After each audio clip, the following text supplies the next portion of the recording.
Bismillahirrahmanirrahim. Assalamualaikum warahmatullahi wabarakatuh.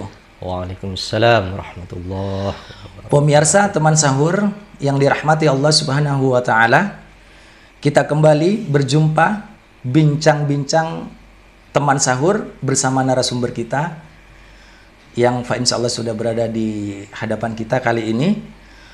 Beliau adalah Ustadz Abu Fahri, tokoh masyarakat yang fenomenal, yang insya Allah digemari oleh banyak pemuda, juga masyarakat utamanya. Kali ini kita akan membahas terkait meraih takwa dengan puasa bersama narasumber kita, Ustadz Abu Fahri. Mari kita sapa terlebih dahulu beliaunya. Assalamualaikum Ustadz. Waalaikumsalam warahmatullahi wabarakatuh. Alhamdulillah. Bagaimana kabarnya Ustaz? Alhamdulillah sehat, barakallah. Ini saat ini kan kita mengetahui bahwasanya puasa Ramadan itu memberikan fadilah yang sangat luar biasa. Betul, betul. Bahkan Allah janjikan ketakwaan bagi yang memang mereka melakukan puasa itu atas dasar keimanan. Nah, sebenarnya kenapa sih kita itu harus meraih takwa itu dengan puasa? Mungkin Ustadz Abu Fahri bisa menjelaskan agar para pemirsa ini juga bisa memahami apa itu meraih takwa dengan puasa. Monggo Ustadz. Ya. Bismillahirrahmanirrahim. Assalamualaikum warahmatullahi wabarakatuh. Alhamdulillahi Rabbil Alamin. Allahumma salli ala Sayyidina wa maulana Muhammad. Amma ba'd. Alhamdulillah, pertama kita wajib bersyukur pada Allah Subhanahu wa taala. Ini diberikan kesempatan ya hidup di bulan Ramadan ini yang luar biasa fadilahnya, yang menjadi dambaan. Bulan Ramadan ini menjadi dambaan orang-orang yang beriman gitu. Makanya di dalam Al-Quran itu Allah Subhanahu wa ta'ala menekankan ya seruannya ini adalah kepada orang-orang yang beriman. Jadi a'udzubillahi minasyaitonirrajim, ya ayyuhalladzina amanu. Jadi wahai orang-orang yang beriman, orang-orang yang sudah mengaku iman pada Allah Subhanahu wa ta'ala. Kutiba alaikumussyam kama kutiba alal ladzina min qablikum la'allakum tattaqun. Nah, ini ayat yang sudah familiar, sudah booming, viral. Tentunya khusus di bulan Ramadan ini. Benar-benar. Jadi kalau kita lihat bahwa kita ini ya diperintahkan oleh Allah Subhanahu wa taala berpuasa. Jadi bukan hanya semata-mata melaksanakan kewajiban puasa itu, tetapi semuanya itu harus fokus, gitu. Perhatiannya atau upayanya sampai dia, gitu, atau kita ini memperoleh predikat takwa. Karena ujungnya itu kan diwajibkan oleh Allah berpuasa sebagaimana kaum sebelumnya, la'allakum tattaqun, supaya mendapatkan predikat takwa, supaya kalian semua menjadi orang yang bertakwa. Jadi puasa ini menjadi jalan, bagaimana kita mendapatkan predikat ketakwaan, yang memang tentunya ketakwaan yang dimaksud oleh Allah Subhanahu wa taala, tapi bukan klaim gitu, atau pengakuan kita sudah bertakwa, tetapi Allah menyatakan belum masuk orang yang bertakwa. Nah, yang kita harapkan ini Allah gitu. Allah memang sudah mencap, gitu, sudah memberikan predikat kepada kita. Oh ya, ini adalah termasuk orang-orang yang bertakwa. Gitu. Iya Ustaz. Lah kita kembali lagi Ustaz. Seperti halnya yang dijelaskan bahwa dengan berpuasa atas dasar keimanan maka kita bisa meraih predikat takwa itu. Nah, bagaimana ini Ustaz cara kita itu mengetahui apakah kita itu dengan berpuasa sudah meraih takwa itu atau belum. Nah, ini cara melihat ini pakai kacamata apa ini Ustaz? Apakah butuh penilaian orang lain? Ataukah seperti halnya tadi disampaikan, apakah diri kita yang merasa, wah saya sudah bertakwa ini? Atau bagaimana Ustaz? Ya, ya, memang predikat itu tentunya memang harus datang dari Allah Subhanahu wa Ta'ala. Gitu. Artinya Allah yang memang memberikan cap, gitu, sudah menstempel bagian dari orang-orang yang bertakwa. Gitu. Nah, tetapi kita pun sebenarnya bisa menilai secara pribadi diri kita masing-masing, kan begitu. Jadi nggak usah ya menilai orang lain. Gitu. Mari kita menilai diri kita, apakah kita ini sudah menjadi bagian dari orang-orang yang bertakwa. Lalu kalau kita lihat ya definisi gitu, arti takwa ini ya, para alim ulama ini sudah banyak menjelaskan. Jadi kalau disimpulkan itu bahwa takwa ini adalah imtithalu bi awamirillah wajtinabu binawahihi.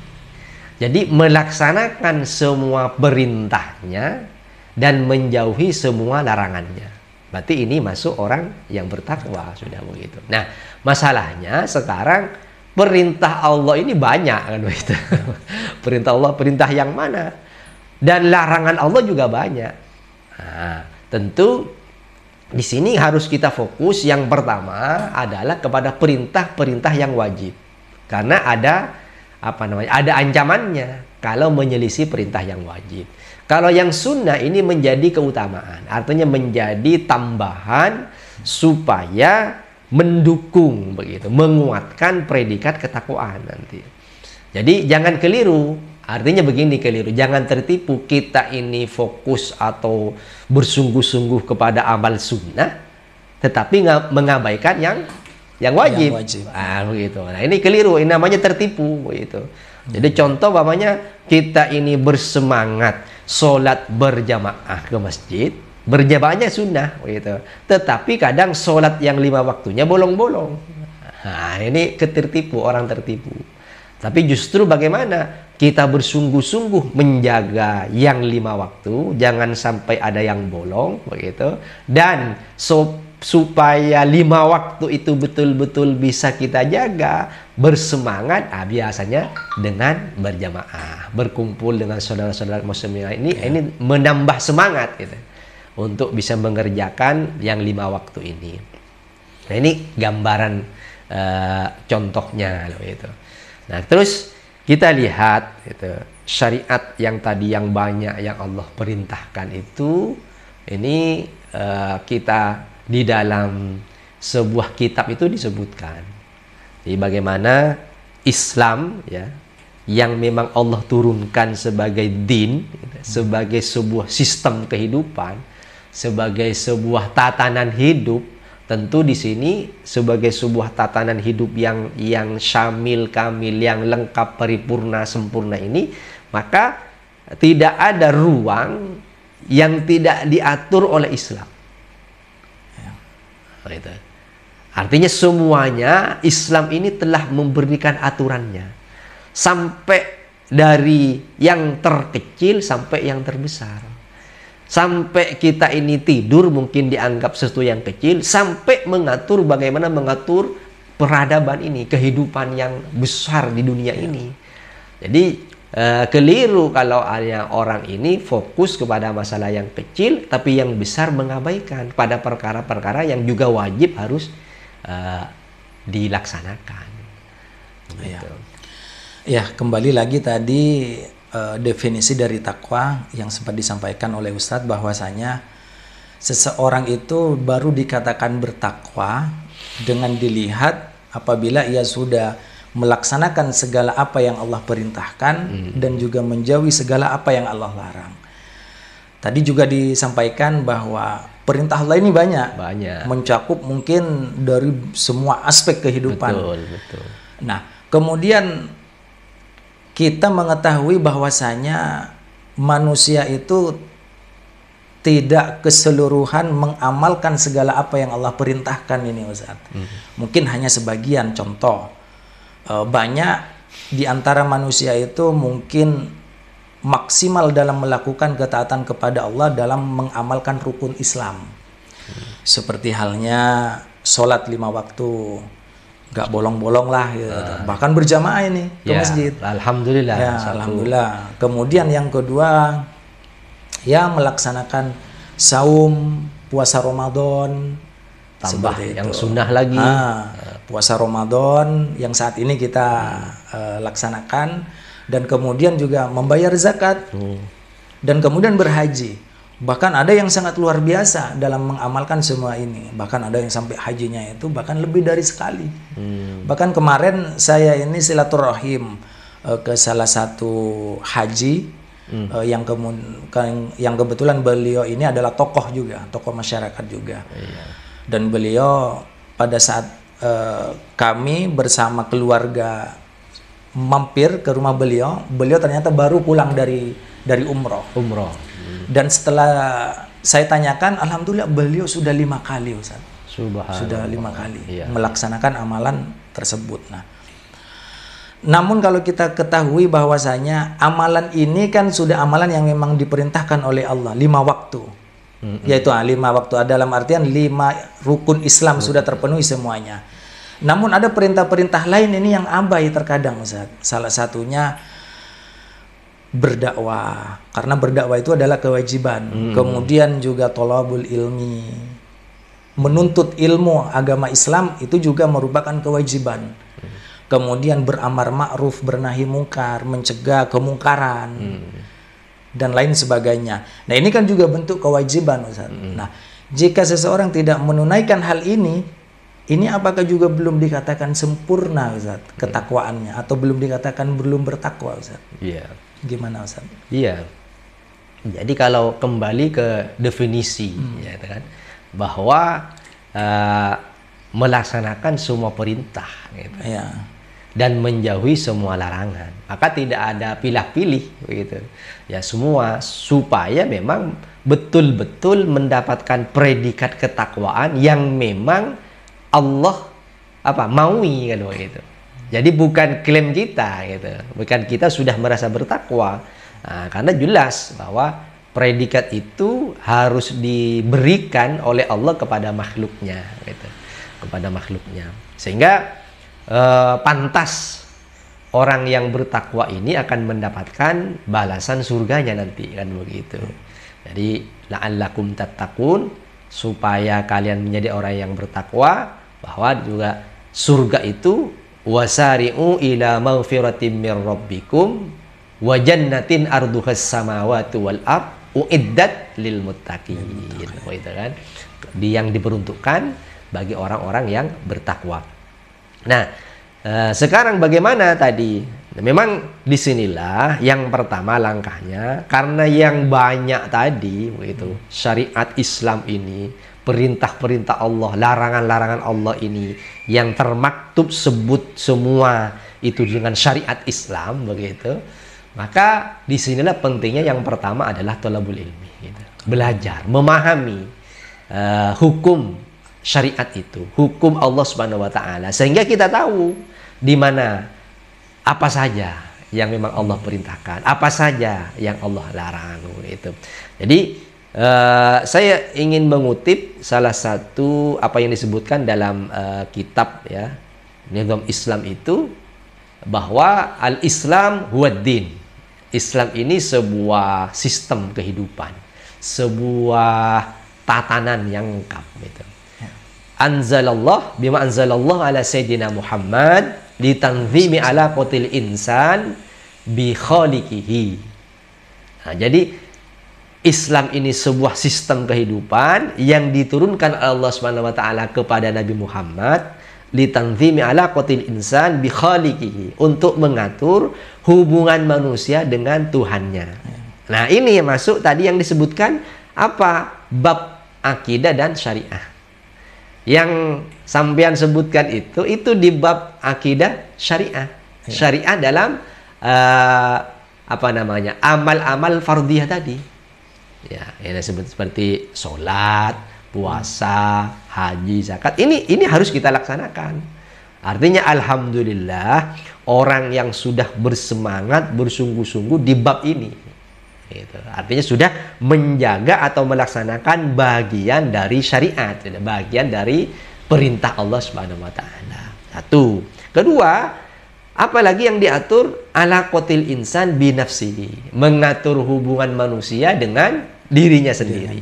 Di bab apa? Makanan. Bagaimana makanan yang baik, yang halal, cara makan, gitu kan.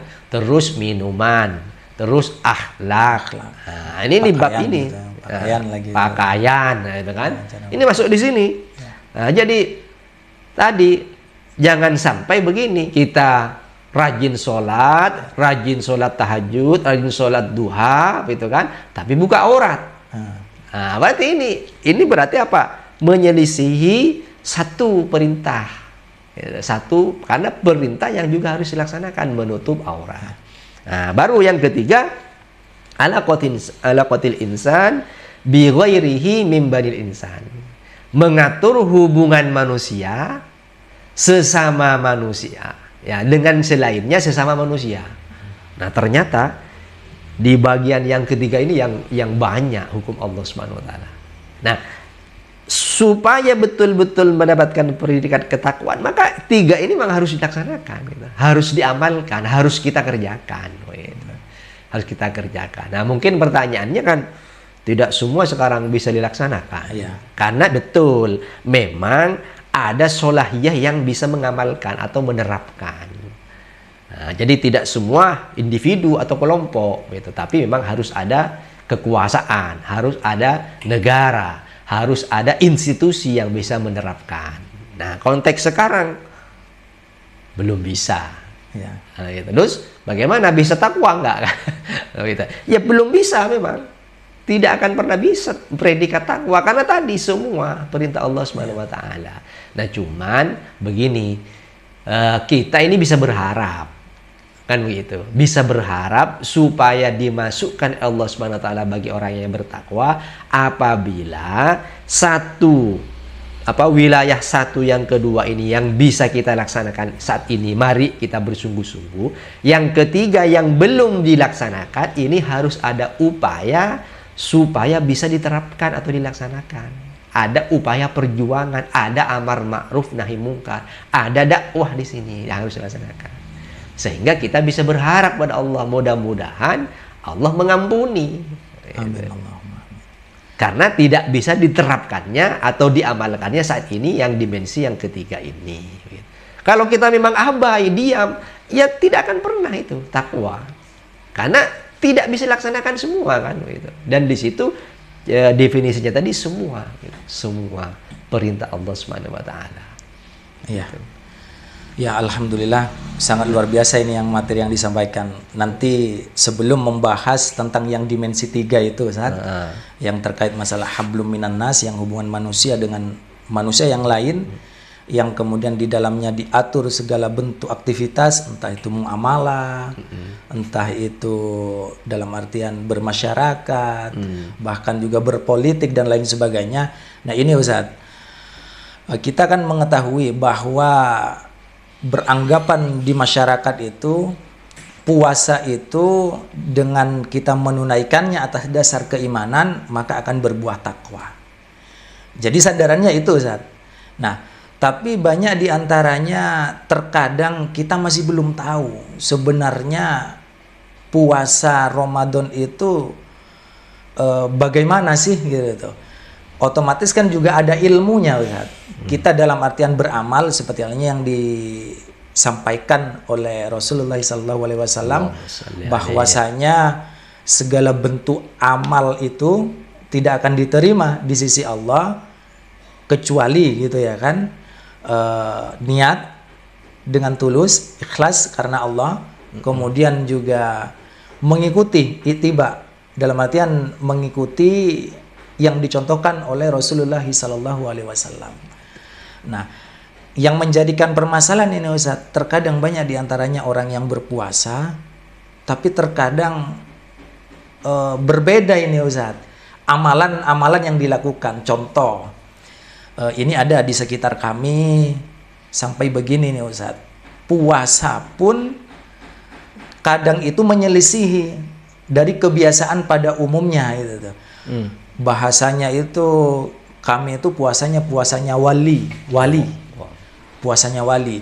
Biasanya puasa wali ini yang menunaikan kadang 1 hari atau 2 hari sebelum umat Islam yang lain itu berpuasa. Dan terkadang juga berbukanya mereka di akhir bulan Ramadan 1 hari atau 2 hari sebelum masuk Aidil Fitri. Nah, ini kan berarti melakukan aktivitas amal ibadah saum Ramadan, apa itu namanya ya, tidak berdasarkan atas keilmuan yang hak, yang benar. Nah, dalam pandangan Ustadz, bagaimana kalau kita menyikapi puasa yang tipenya seperti ini? Apakah seharusnya kita sebagai umat Islam sebelum kita melaksanakan segala bentuk amal ibadah, apakah harus tahu dulu ilmunya? Atau sudahlah ikut-ikutan saja, yang penting sama kayak yang lainnya, atau bagaimana ini Ustaz? Monggo. Iya. Memang setiap amal itu harus dilandasi oleh ilmu, gitu. Supaya memang amal yang kita laksanakan ini diterima oleh Allah Subhanahu wa taala. Af'al atau perbuatan itu, kita melaksanakan sebuah amal atau perbuatan, ya, di dalam kaidah fikihnya itu kita harus mengetahui ilmunya dulu, harus mengetahui landasannya, gitu. Nah, beda dengan asya, beda dengan benda. Makanya dalam kaidah fikih, usul fikih disebutkan aslun fil af'al taqayyudu bi hukmi syar'i. Jadi hukum asal dari perbuatan itu terikat dengan syariat. Artinya di saat kita mau melaksanakan satu amal, satu perintah, kita tahu itu sudah landasannya. Oh, amal ini diperintahkan, amal ini dilarang, oh amal ini begini, begitu. Nah, jadi bukan kita mengamalkan dulu, terus sudah kita berjalan amal itu baru nanya.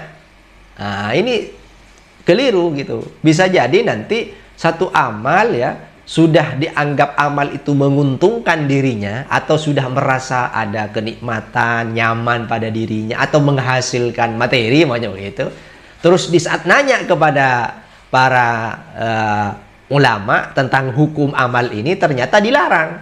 Akhirnya berat nih, mau meninggalkan. Sudah. Apalagi kadung enak ya. Tadi sudah mendatangkan manfaat kan. Nah, ini berat akhirnya. Makanya amal itu, af'al harus tanya dulu gitu. Harus tahu ilmunya dulu. Nah, beda dengan asya, dengan benda. Kalau benda, hukum asalnya mubah. Semua benda, gitu kan, hukum asal itu mubah bagi kita. Silahkan dimakan apa saja, selama memang tidak ada dalil yang mengharamkannya. Gitu. Jadi kalau kita ada di mana hutan, gitu kan, tidak tahu ini haram apa halal ini untuk dimakan, makan saja sudah. Gitu. Kalau memang tidak tahu, gitu. Nah, kecuali memang ini memang jelas dilarang, nah, tidak boleh. Nah, ini kaidah awalnya. Nah, sehingga bagaimana tadi amal itu nanti bisa ihsanul amal, amal yang baik yang diterima itu kan dua memang syaratnya. Yang pertama adalah ikhlas, semata-mata mengharap ridha Allah Subhanahu wa taala. Artinya semata-mata ini karena perintah Allah Subhanahu wa taala. Itu menjalankan perintah. Yang kedua adalah ittiba, itu ittiba Rasul. Artinya ada contoh. Bagaimana contoh puasa? Puasa dimulai misalkan dari terbit fajar sampai terbenam matahari. Itu yang dicontohkan oleh uswah hasanah kita, suri tauladan kita. Siapa? Rasulullah. Tidak ada contoh yang lain. Karena memang kita diperintahkan menyentuh uswahnya, contoh yang terbaik itu Rasulullah. Dalam beragama ini, dalam mengamalkan atau menjalankan aturan ini harus datang dari Allah, kan begitu. Benar. Jadi dalam beribadah, dalam menjalankan kehidupan ini, supaya betul-betul sesuai dengan apa yang Allah perintahkan, itu harus mengikuti apa yang datang dari Allah SWT. Nah, apa yang datang dari Allah SWT kan tidak langsung pada kita, tapi melalui Rasulnya, yaitu Nabi Muhammad SAW. Begitu. Nah, di sini maka kita harus ittiba, mengikuti. Jadi kalau ada bagaimana puasa Ramadan, ya dari tanggal 1 Ramadan sampai selesai Ramadan, bisa 29 hari atau genapkan 30 hari. tidak bisa dimulai permulaan 3 hari, nanti akhir 3 hari. Nah, ini namanya mengada-ngada ini. Puasa wali. Ya, puasa seperti wali. tadi yang saya sampaikan. Ya, maka wali ini ada 2 memang. Ada waliullah, ada wali syaiton gitu. Ya. Nah, sama-sama wali begitu. Ya. Sama nanti kalau kadang kan kita terbawa wali ini yang bisa memunculkan keanehan-keanehan. Nah, dianggap wali. Ya sama memang. Waliullah kadang itu memang diberikan oleh Allah satu keanehan begitu yang memang tidak bisa diterima setiap kali, hanya sesaat saja, karomah lah begitu. Ada wali syaiton menampilkan keanehan-keanehan di luar masyarakat atau manusia biasa karena bantuan syaiton gitu. Bantuan setan. Ya sama-sama wali memang. Puasa wali. Wali siapa dulu ini gitu? Wali Allah apa wali syaitan atau wali murid? Jangan sampai tertukar satu ya. Iya. Jangan sampai kita malah terjerumus mengikuti wali syaitan yang tadi disampaikan, gitu kan. Ya. Sama-sama wali soalnya. Ya, alhamdulillah luar biasa ini pemirsa. Bincang-bincang teman sahur pada kali ini. Selanjutnya begini lagi Ustadz. Apa sih landasan kita itu Ustaz? Apa sih landasan kita dalam artian untuk bisa meraih takwa itu? Karena apa gitu ya kan? Karena selama ini kita berpuasa kan kebanyakan ikut-ikutan nih Ustaz. Contoh bahasanya setelah kita tanya ke beberapa pihak, kadang termasuk kerabat, termasuk keluarga, teman-teman, kapan nih puasa? Wah, ikut pemerintah nih. Ada yang lagi, wah ikut ini gitu tuh.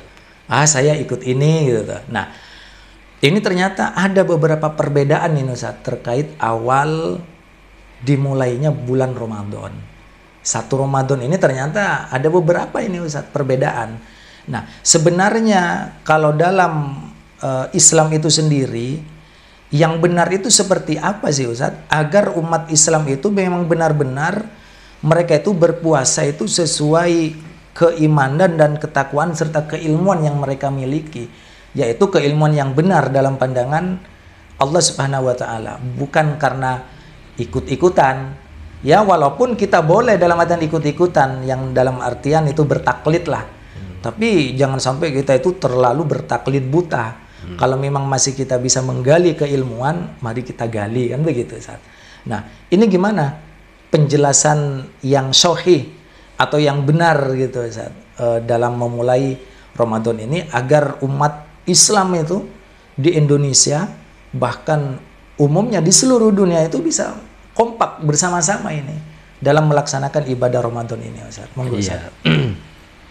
Ya, yang perkara ini memang perkara khilafiyah ya, dalam fikih khilafiyah.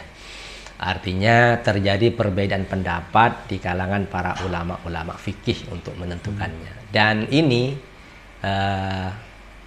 pemikiran seperti ini sesuatu yang satu keniscayaan.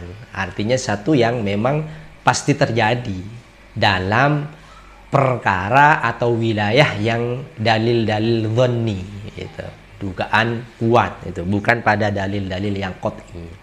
Nah, untuk menentukan ya dari memulai atau mengakhiri Ramadan, akhirnya terjadi perbedaan pendapat ya, karena memang lahir dari hadis ya, dalil dhanni tadi begitu.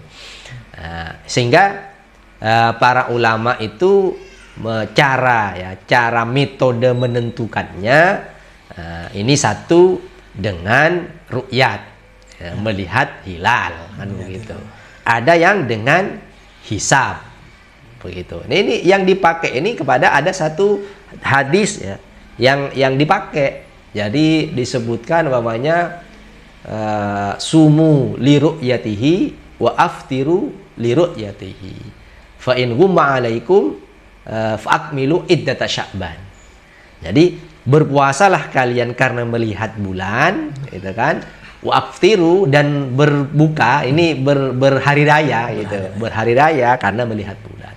Jadi seandainya ada mendung yang menutupi, maka genapkanlah hitungan bulan Sya'ban itu. Dan dalam hadis yang lain 30 hari begitu. Nah, ini sehingga otomatis kalau sudah 30 hari tidak ada tanggal 31 lagi.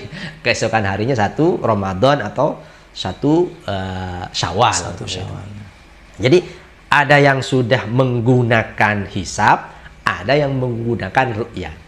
Ada yang ru'yat pun ada ru'yat lokal, ada ru'yat global. Nah, dari metode ini 4 lah minimal kan, hisab 1 ru'yat lokal, 1 ru'yat global gitu kan. 3 ya. Ini memungkinkan sudah terjadi perbedaan menentukannya. Gitu, jatuhnya hari itu. Nah, ini hal yang seperti ini sebenarnya sesuatu yang biasa begitu dalam fikih begitu sesuatu. Karena semuanya sebenarnya ini masih dalam konteks pemikiran Islam. Dalam konteks yang dibangun dari berpikir secara Islami. Ada dalil, ada hujah yang disampaikan begitu. Nah, tetapi kita ini tadi disebutkan bahwa kita ini kan berusaha mencari yang lebih kuat, rojih gitu. Nah, dan kita itu untuk mengetahui di mana yang lebih rojih, di mana yang harus kita ambil, tidak ada jalan lain lagi kecuali kita memang harus terus belajar gitu. Terus belajar juga gitu. Nah, sehingga apa yang kita ketahui gitu kan, apa yang kita pahami, apa yang kita yakini sebagai ini yang dalil yang kuat, ini yang paling kuat menurut pandangan kita, maka itulah hukum bagi kita. Sebagaimana para ulama-ulama madhab itu menyebutkan kan, gimana ra'yuna shawab yahtamilul khata'. Nah, jadi pendapat kami ini benar, tapi ada kemungkinan salah. Wa ghairu ra'yuna, jadi selain pendapat kami khata', selain pendapat kami salah. Nah, yahtamilus shawab, tapi masih ada kemungkinan benar juga. Nah, begitu. Ini saling tasamuh gitu, saling menghormati, saling menghormati dalam kondisi saat ini. Nah, bagaimana sebenarnya itu ya tadi bahwa kaum muslimin ini berpuasa dalam hari yang sama, waktu yang sama menentukannya, itu bisa gitu. Bisa di saat memang ada hakim ya, ada qadhi namanya yang menentukan secara global sehingga mengikat kaum muslimin di saat apa? Di saat memang kehidupan Islam itu tegak, sistem Islam itu tegak, sehingga dalam kehidupan kesehariannya pun kaum muslimin terikat dengan satu kepemimpinan tadi, satu kekuasaan yang ada. Nah, kalau sekarang kan tidak, akhirnya tinggal memilih pada masing-masing yang diyakini gitu. Sehingga penentuan ini bukan hanya pada terikatannya hanya pada penentuan 1 Ramadan atau 1 Syawal saja, tapi dalam kesehariannya pun kaum muslimin sudah terikat dengan kekuasaan tadi atau dengan daulah ya, dalam disebutkan fikih Islam itu daulah Islam, itu negara Islam yang disebut dengan khilafah mungkin ya. Yang dalam kitab-kitab fikih itu disebutkan. Nah, ini yang sebenarnya harus menjadi dambaan gitu. Sehingga betul-betul kaum muslimin ini satu umat, ummatan wahidah gitu. Satu umat gitu. Ya, jadi kayak begini gambarannya. Orang-orang menunggu 1 Ramadan atau 1 Syawal ini bagaikan menunggu datangnya ini satu tahun Masehi. Jadi tanggal 1 Januari, nah, perubahan itu kan dari 2002 ke 2003. Itu kan semua orang bermalam-malam orang menunggu pergantian tahun. Benar. Jam 12. Nah, karena nanti di saat sudah bunyi trompet yang menentukan itu sudah berarti sudah disepakati semua bahwa tahun ini sudah berganti dari 2002 ke 2003. Sama kaum muslim ini dengan riang gembira menunggu kabar semua begitu kepada qadhi internasional ini yang akan menentukan kapan dimasuk gitu, apakah besok atau tidak gitu kan.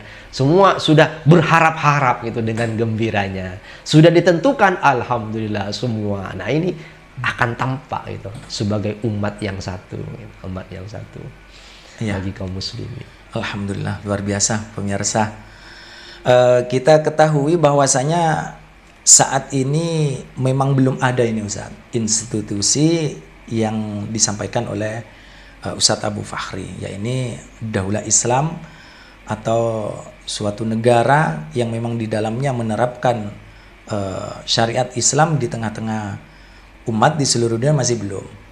Nah, sebenarnya berbicara terkait hal itu berarti kan seharusnya umat Islam ini ada upaya ini Ustadz untuk memberikan persatuan agar umat Islam seluruh dunia ini menjadi satu kesatuan. Seperti halnya itu tadi yang disampaikan, ada keterikatan. Kemudian ibarat satu tubuh gitu. Sehingga di saat semua umat Islam itu melakukan ibadah berhari raya, itu bisa serentak dan bersama-sama. Nah, lantas upaya apa nih Ustadz yang bisa kita lakukan sebagai personal nih, utamanya kita sebagai personal pribadi, apa sih yang harus kita lakukan untuk bisa meraih suatu tujuan yang mulia tersebut? Padahal kita masih belum bisa nih, tidak mungkin dalam artian kita menyeru umat, ayo kita harus bersatu, dalam artian mengajak keseluruhan. Nah, ini kan mungkin ada trik, ada upaya atau langkah-langkah apa ini Ustaz yang sekiranya baik dalam pandangan Islam, yang sekiranya benar sesuai Islam, lebih-lebih yang sesuai yang pernah dicontohkan oleh Rasulullah SAW. Ya, mungkin itu Ustaz, monggo. Ya, memang itu ya, umat yang satu ini di dalam sebuah tatanan Islam, ya, kehidupan Islam ini tegak dipimpin oleh seorang pemimpin yang satu bagi kehidupan kaum muslimin. Ini seharusnya menjadi cita-cita kaum muslimin gitu. Karena ini yang nantinya gitu kan, yang bisa menerapkan syariat Islam secara kafah, secara totalitas itu pada kondisi yang saat itu gitu. Kondisi memang ada kekuasaan Islam. Karena banyak ya juga hukum-hukum Islam ini yang punya solahiyah menerapkan itu harus kekuasaan itu. Harus pemimpin atau negara, tidak boleh individu, tidak boleh kelompok lah gitu. Sehingga ini harus ada upaya bersama. Nah, bagaimana ini yang menjadi cita-cita, keinginan bersama yang akan betul-betul akan mewujudkan Islam sebagai rahmatan lil alamin ini, maka di sini harus ada upaya yang nyata. Upaya yang nyata bagi kaum muslimin. Satu sama lain harus saling membahu, harus saling bantu-membantu, harus saling menguatkan gitu. Bukan justru saling menghadang atau menghalangi. Na'udzubillah gitu. Karena ini sebenarnya akan menghadang Islam itu sendiri, menghadang kebangkitan Islam sendiri gitu. Tapi apapun peran kita, sekecil apapun harus memberikan memberikan bantuan gitu, menolong saudaranya di dalam menegakkan Islam itu.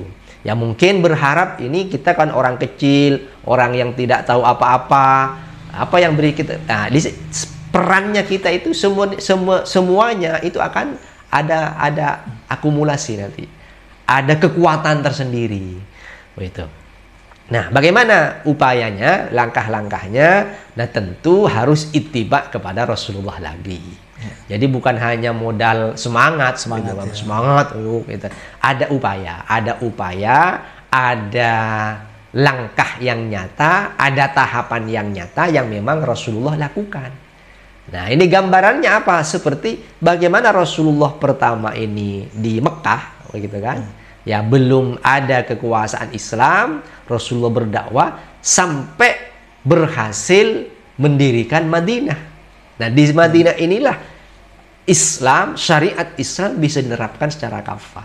Nah, sehingga baru tadi kembali ke tadi ayat la'allakum tattaqun itu insya Allah mudah begitu didapatkan. Apa? Karena bisa diterapkan semua di situ untuk bisa menjadi orang-orang yang bertakwa. Nah, di sini ada tahapan-tahapan, langkah-langkah, ada upaya-upaya yang nyata gitu. Dan ini ada fikih dakwah namanya. Jadi bukan hanya modal semangat gitu kan, modal awalnya yang pertama berkobar-kobar, lalu hilang gitu. Ini tidak bisa begitu ya, terus bisa pasang surut istiqomah gitu.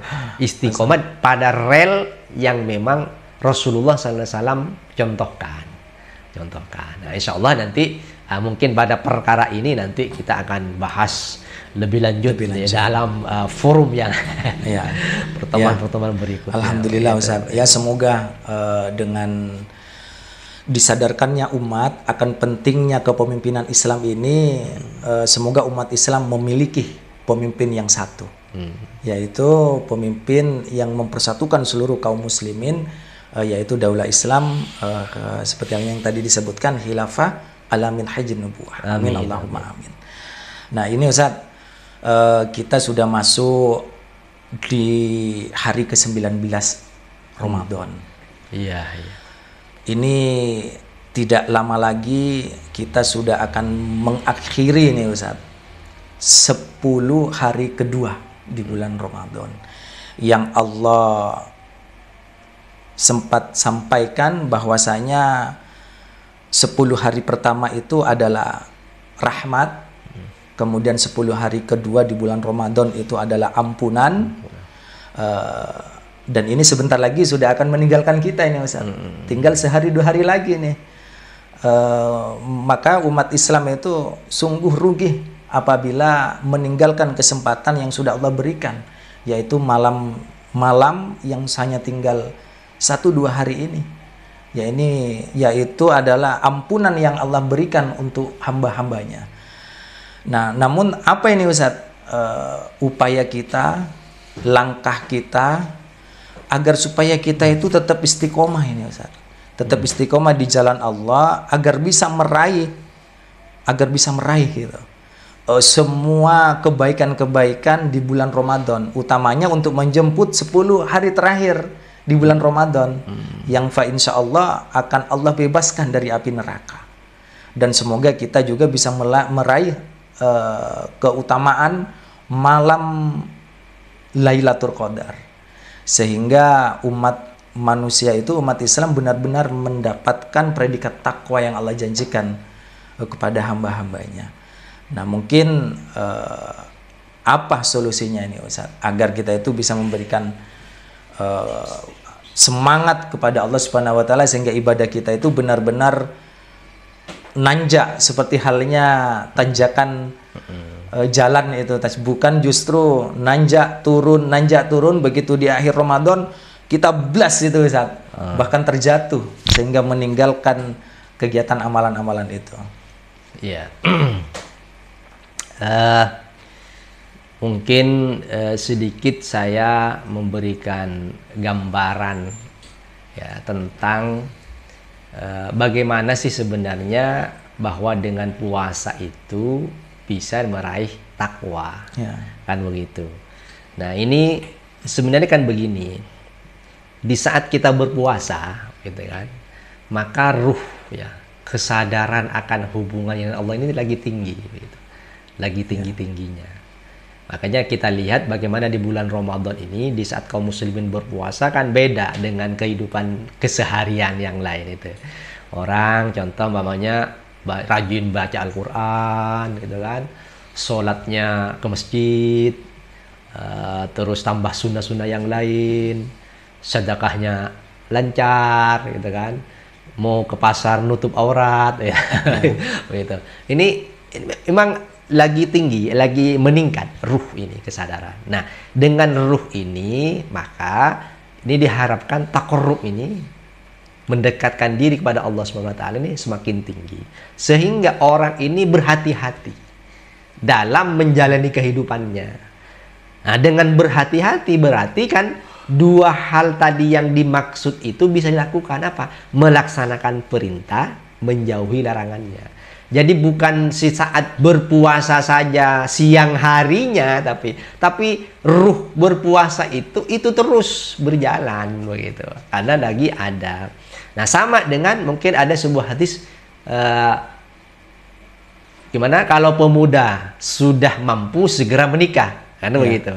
Kalau tidak mampu maka berpuasa. Berpuasalah. Akan berpuasalah. Gimana maksudnya? Ya sama, dengan puasa diharapkan ada ruh tadi gitu. Sehingga bisa menahan, melepaskan syahwat itu bisa tertawan. Tidak liar dengan puasa. Bukan saat hanya pada berpuasa di siang hari, malamnya ngamuk, kan begitu, tidak. Tapi ruhnya itu terbawa terus, terbawa dalam kehidupannya. Makanya sering-sering berpuasa bagi laki-laki yang belum menikah, itu tadi gitu. Begitu. Solusinya. Nah, ini gambarannya seperti itu. Sama dengan ini tadi. Maka dengan puasa diharapkan itu tadi kita mendapatkan predikat yang bertakwa. Nah, di dalam ketakwaan tadi di dalam ruh ini, maka tadi kita akan melihat penampakan-penampakan gitu. Satu, orang semakin rajin lah dalam ibadah gitu ya. Berarti yang pertama, marilah saat ini ya, saat ini yang kita harus kita lakukan gitu, menambah kuantitas dan kualitas ibadah kita. Nah, jadi umpamanya sholat gitu kan, sholat yang biasanya sholatnya tak pate tidak begitu semangat begitu kan, maka di bulan ini ditambah semangat. Terus kalau sholat 5 waktunya pada hari-hari biasa belum ke masjid gitu kan, maka sekarang mari kita tumbuhkan ke masjid begitu.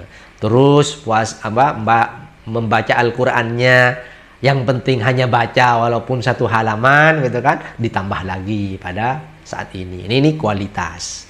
Terus kuantitas. Kualitas tadi juga bagaimana bacaannya tambah diperbaiki, baca Al-Qur'annya tambah diperbaiki, tajwidnya belajar. Maka Rasulullah itu belajar Al-Qur'an, maka setiap bulan Ramadan itu malaikat Jibril itu turun gitu menghadap Rasulullah mengajarkan baca Al-Qur'an. Nah, sebenarnya kita ini bulan itu tadi gitu, bukan semata-mata yang penting hatam Al-Qur'an, nggak baca cepet-cepetan gitu, tajwidnya boleh cepet tapi tetap tidak boleh meninggalkan kaidah-kaidah bacaan gitu.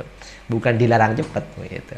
Nah, ini yang harus kita lakukan saat juga mentadabburi isi. Betul. Ya tadi. Betul. Jadi kita makanya baca, kaji, itu kan pahami, dan kuncinya ini amalkan.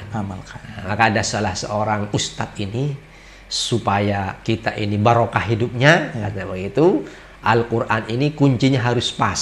Gitu. Pas apa pas? Singkatan PAS itu.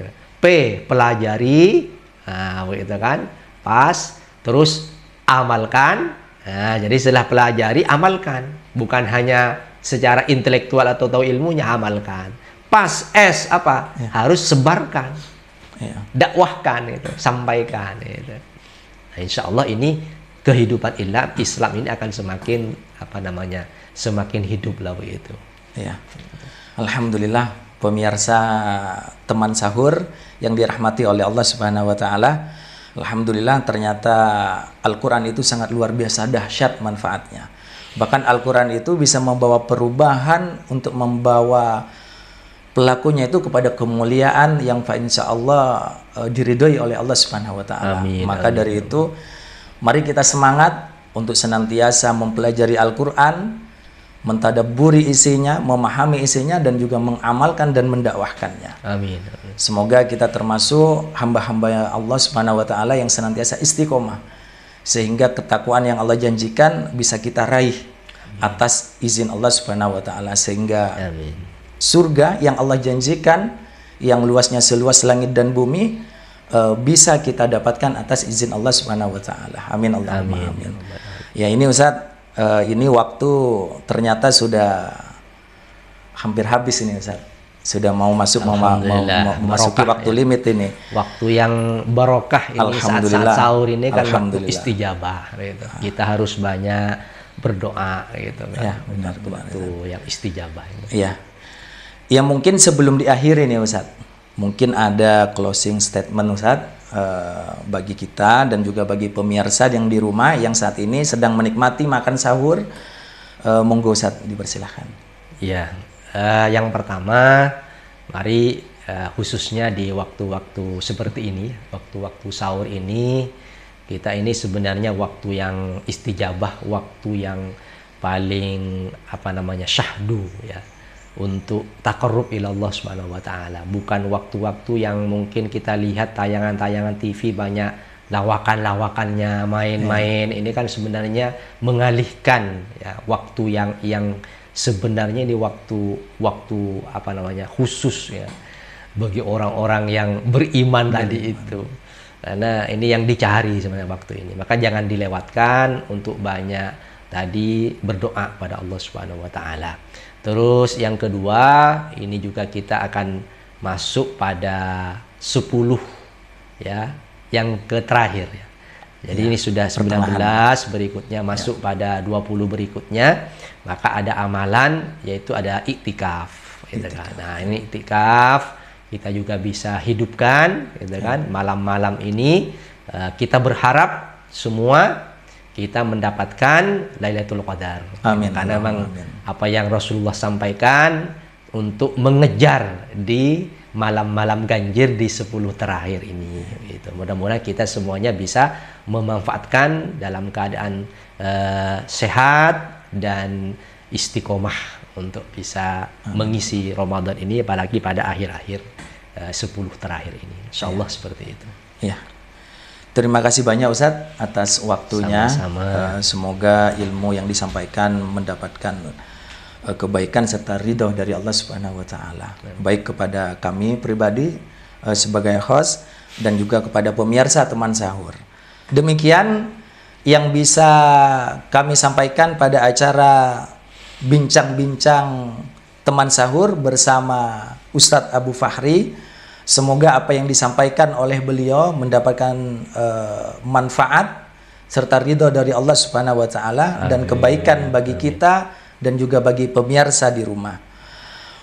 Marilah kita akhiri kajian bincang-bincang teman sahur pada hari ini.